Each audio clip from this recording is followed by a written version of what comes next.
Coach Brian Kelly. Weekend, I think what I'd like to just point out is, you know, consistency, takes its, shape in many ways. For us, it's been, a football team that has had to do a lot of things differently. And with that comes blind faith. And I told our team I was really proud of the way they have just embraced change. It's hard. It's hard for everybody to change. And so I've been really proud of the way they have embraced change and done the things that we've asked them to do to become more consistent on a day-to-day basis and within our process and their preparation and their mindset, their habits, the way they think, and we've been able to make the progress necessary to have a modest winning streak, and this is modest. We've got a lot of work ahead of us. This month will tell us a lot, right? We've got an SEC slate in front of us over the next 4 weeks, which will challenge us to a new level, and we'll certainly find out even more about our grit and what kind of football team this will continue to grow to be. We know where our issues are. It's a team that will fight, but we're thin in some areas, and so we've got to make sure we keep our team rested. We've got to stay away from injuries, things of that nature. But there's no doubt about the fight. These guys will fight for the right reasons, and I just wanted to make sure that from my perspective that this win this past weekend against the New Mexico team was significant in that we built some consistency with a group that has been willing to follow a whole new pattern, and it's been enjoyable. Now we get into, obviously the SEC over the next month. 2 games on the road, 2 at home, and we begin with Auburn. I think the first thing is that, routines will stay the same other than we're going to get on a plane. But, we'll be in a stadium that will not be pro LSU. The first month of the season it was pro LSU for the most part. So now the enemy is distractions. And so we'll have to do a great job of not being distracted, to be focused on making sure that our guys are locked in on what's important. And we'll work on that skill this week, as well as, the preparation that we've had all year.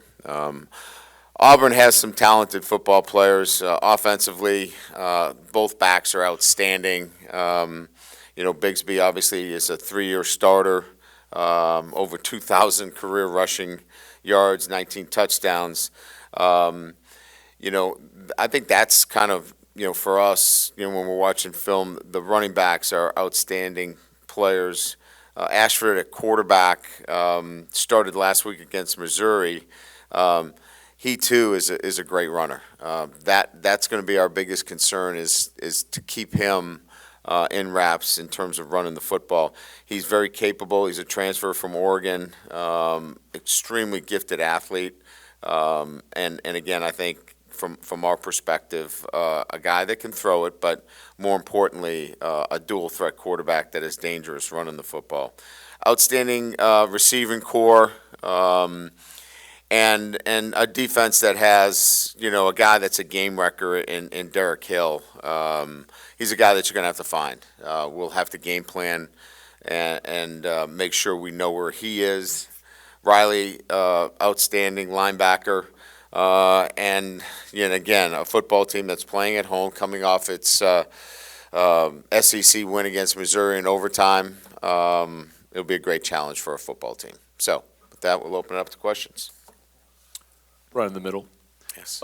You mentioned Ashford at quarterback. Do you expect Ashford to start, or are you going to prepare for multiple quarterbacks this week? I think you always have to keep an eye on, whether Finley plays as well. Certainly, he gives you, the throwing end of things. So we'll have to prepare for both. We don't have any firsthand information that one's playing over the other, but we'll be prepared for either one. Brian, down here at the bottom. Just any injury updates? I mean, Jaden, is he still feeling okay? And then Armani and Jay Ward as well. Yeah, Jaden, no residual effect from Saturday. He'll be able to practice. Let's see, Jay Ward feeling really good. I think he's a go for Tuesday. We'll probably limit his workload on Tuesday, but he should be able to go. Amani, it'll be a day-to-day situation with him. Just right in the middle, Coach. Just wondering what prompted your opening remarks there. Were you pleasantly surprised by kind of their focus, I guess, for lack of a better word, and your ability to kind of coalesce everything? Well, I think it was important to point out that, in anything that you do, right, when there's change, it requires a commitment. And even though this is a modest winning streak of 3 games, it should be noted that these guys are doing everything possible to make sure that LSU football regains its place. And they're working really hard at it. But there's still a lot of work ahead of us. So I just wanted to make sure that it was duly noted that there's going to be some tough days ahead of us, and we're going to have to grind through it. But they are giving us all that they have. Brian, I mean, just considering, you're switching guys, Jay Ward and Greg Brooks, and you've had guys out with injuries. Now Joe's back this week. I mean, what has the challenge been, or maybe not at all, of just kind of the constant movement in that back end?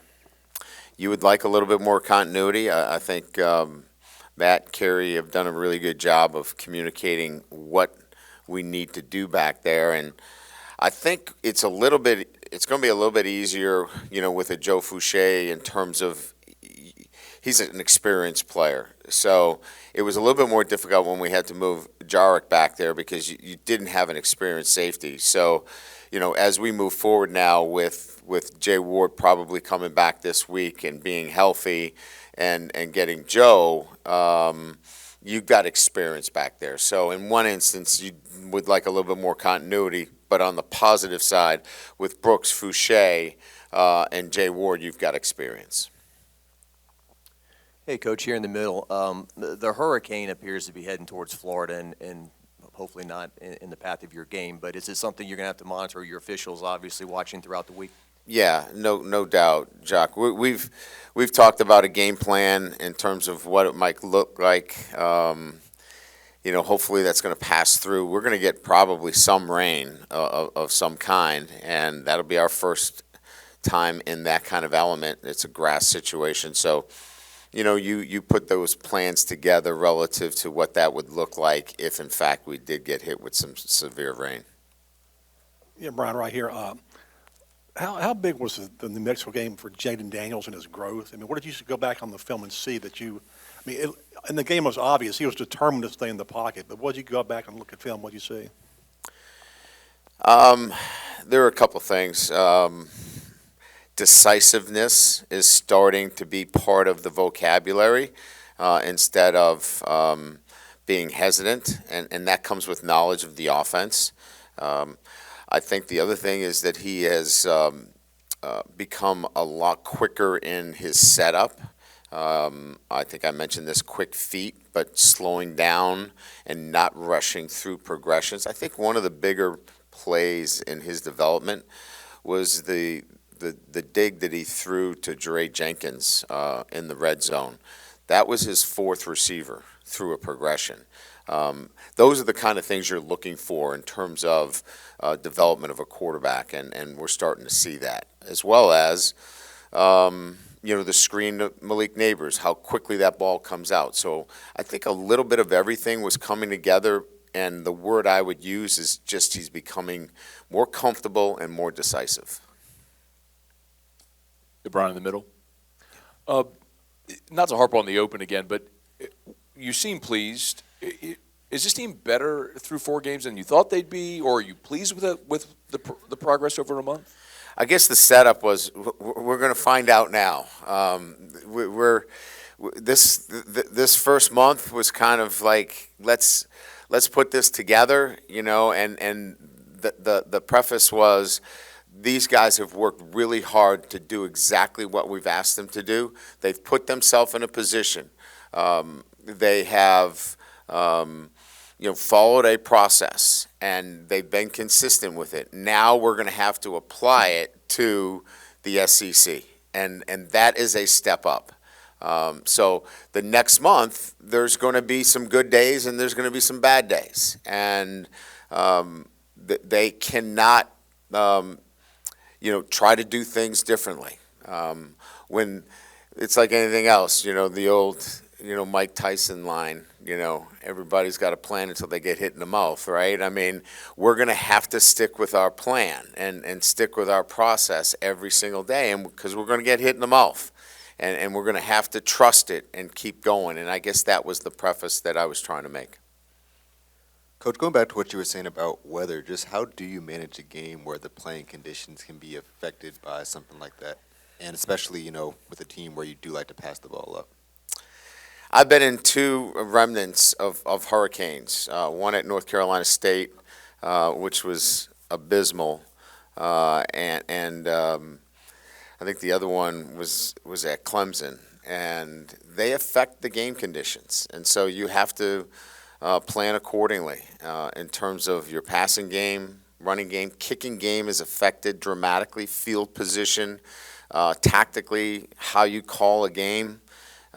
You just have to wrap your head around it, prior to and prepare for it. And then, quite frankly, you have to react accordingly during the game. I'm not making too much of it. I'm not going to put it too much on our players. Our players just need to play, and as coaches, we'll adapt accordingly during the game. All right, Coach. How would you grade Jack Besh's performance as a punt returner on Saturday? Fearless. We'll work on a couple of things where fearless shouldn't be always the number one criteria of returning punts. We want some decision-making in that as well. But that's how Jack plays, right? I mean, he's at his best when he's not worried about any factors other than competing and getting the ball in his hands, and it's fun to watch, right? I mean, that's just the kind of player he is. But you can see what kind of impact he can have in our punt return game. And look, and the trickle-down is the other 10 guys, they want to block for him. And that is an added incentive when you have a punt returner that can break it. It adds a great energy to the entire group. Coach, here on the right. You mentioned Joe Fuchsia's experience. Is the reality that he wasn't hurt and that he only missed a few games, does that lend to, you being able to lean on him for starters reps right away? And kind of how's he looked in practice? That's kind of one thing Greg Brooks talked about, is that he's gotten a lot of time in practice to get ready. Yes, he's been actively involved. I think the plan has been excellent. He's been involved in any articulation between our offense and defense that hasn't involved game plan, which is quite a bit. Every day we'll have some 11-on-11 work where there is no, hey, we're getting ready for New Mexico or getting ready for Mississippi State. He's involved in that. So he's in our defensive structures. When we start to, over the past month, when we got ready for team time for our opponent, he would come over on the scout, and he was a pain to deal with because he was so good playing so hard as a scout team member that he made us better. So I've been able to firsthand see his action on a day-to-day basis, and he'll be ready to play right away. Are you expecting Kayshawn back for this game? Yes. And then just the general thought that each week we've talked about you wanting to get the ball to someone specifically, right? Get them involved. You have such a deep and talented receiver room. When does it become forcing an issue? Yeah, I think that's a great point. And so I think there was only one time that I really alluded to the fact that after week one that we needed to get him going a little bit. Other than that, I think we have to be able to let the game come to these guys naturally. We've moved some guys around, obviously. You saw Neighbors into the short field, playing the W and you saw Jack playing, the slot a little bit more. Other than moving guys around a little bit, I think that's all you'll see from a manipulation standpoint. Other than that, the offense has got to come to you, and when you get your opportunity, you got to make plays because there's so much depth there. Hey, Brian, I think at the end of camp you talked about Harold Perkins and that he had a little bit of ways to go. Seems like he's flashing more and more. How did you think he performed the other night in a starting role? Look, here's the thing with Harold. He's going to flash because of his skill set. I mean, he is twitchy. He is fast. He has all of those tools that are going to allow him to show. And then Matt's doing a great job of keeping it in the easiest form within the defense. We can't give him – he's just gotten here. So to give him the entire playbook is not fair to him. So Matt's given him pieces of the playbook that allows him to go play fast because that's his best trait. But he's learning, and I'll tell you what, he's so coachable. That's the great part about it. He comes to the sideline. He wants to know what he needs to do better each and every snap. So we're really pleased with his progress, but I think what we're more pleased with is what he's doing off the field, in the classroom, and then how coachable he is. Hey, Coach, what do you think about the offensive line just over the last 2 games and how they're able to provide holes in the running game for your running backs these last 2 weeks? Yeah, I mean, I don't know that it was, our banner day this past weekend. That's a tough defense. They're standing up. They're moving around. There's so much movement.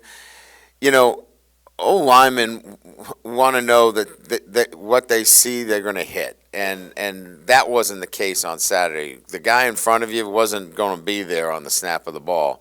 And that takes a little bit of, I would say, the aggressiveness away from your offensive line. We won't have that this weekend. They're going to have to put their hand in the dirt. They're going to have to get off the ball. They're going to have to move people against their will. And I think you'll see a good indication over the next month of this offensive line really having to get after it. Right here. Now that it seems like with Joe coming back here, most of these academic issues and things are getting people eligible behind you. Has this been frustrating for you? Is there anything that needs to change in terms of preparing players or working with transfers to get them eligible faster? Because it seems like it's an unusual situation. Yeah, I think those are all things that we can address at the end of the year. There are things that Joe could have done better. Maybe there are things that we can do institutionally. We can always look at that, but that's not for now. I mean, we'll take care of those things and have good discussion about what we can do better. And like I said, it's always the student athlete that is responsible at the end of the day. But yeah, those are discussions that we can have at the end of the year. Brian, with Charles Turner at center now for a few games, how would you evaluate the way he's played? And I guess where's your confidence level with him as he starts to face some bigger guys on the opposite side? Yeah, I mean, I think it's a really good question. First of all, he's a great communicator. He knows what he's doing up front. He is getting people in the right place. But it's going to get harder. It's going to get harder. The competition is going to be such that he's going to be in the mix each and every week. So he knows, and he's up for the challenge. But again, I think we're putting him in a situation where he's got 2 guards next to him that are big guys, big physical guys. And the center is always working in combinations. So, most centers today are not, the biggest. They're usually the smartest, and they're usually guys that can move, and Charles can do those things for us. Hey, Coach, we recently went to Gina, Louisiana, where all 4,000 people in the town have number 10 jerseys. And yeah, I'll bet. Love Jure, and he's impacted adults, kids, gives them, hope to get out of a small town and whatnot. Just you being around him, what kind of person is he? I've never heard anyone say anything negative about him. Well, first of all, I'm proud of the fact that he got his degree, because there was a time there where he was considering going to the NFL and he would not have had his degree. So I think, from that perspective, making the decision to come back and get his degree and then play in this season, that stands out, to me. I think the other thing is that, he's gone about this year in a manner that I think can be modeled for all of our other guys. A veteran guy that has done everything we've asked him to do, and had never been a special teams player, but now is involved in special teams, is doing the other jobs, and is quietly put together as a consistent performance as any player that we've had on this team. So I just think the maturity that he's shown in the decision-making, as I mentioned earlier, as well as being able to model him based upon doing other jobs and being selfless has been, we can really push him out front and say, look how Ten's doing it. You mentioned Ashford's maneuverability. Yeah. Does having Jaden and having your team have faced him, I guess, in fall camp provide some muscle memory in your preparation, or how do you go about that preparation? Yeah, I mean, this is going to be interesting this week. Well, not interesting, but, they run a very similar defense. So we'll go against each other quite a bit this week. And like last week, we didn't go against each other very much because the defenses don't match and the offenses certainly didn't match. This week, we'll go ones versus ones quite a bit this week because there's so much carryover, and we'll be able to keep the speed up with a Jaden going against our defense or their defensive structure with, having, BJ Ojolari at Jack like their Jack. So there'll be a lot of carryover where we're able to go against each other and really assimilate that game speed from both sides. Yep. Two more. In the middle, Coach. Yes, sir. At Notre Dame, you obviously played in road venues all over the country. Yes. A couple of years ago, you played at Georgia. Have you been in other SEC venues, and just what were your impressions of being a visitor in an SEC venue? Yeah, the Georgia atmosphere was terrific. It didn't finish the way I wanted it to. When I was at Central Michigan, I played at Kentucky. And I don't know that Kentucky's program was at where it is with Coach Stoops today. But when you're at Central Michigan and you play in an SEC environment, it's all big, at that point. So those are the, I believe, the SEC venues that I've been in. But, like I said, I've played in so many different venues that capture your attention. Just excited about the challenge of playing at Jordan Hare. Coach, how would you evaluate, going into next week? Is Damian Ramos still your, you have full confidence in him to be your kicker? I have full confidence that he will be our field goal extra point kicker. You saw that we went and made a change on kickoffs. And that might be the case. I haven't made that decision yet. I'll talk to Brian as the week goes on, because that obviously impacts a red shirt situation. So we'll see how that plays out during the week, but I have the utmost confidence in his ability. There's some technical things that he has to clean up. He gets a little bit too fast to the ball on his kickoffs, gets his shoulders over himself, and, those are technical things that we can clean up. But he's got a great mindset for his PATs and field goals, so I have 100% confidence in him. All right? Thank you.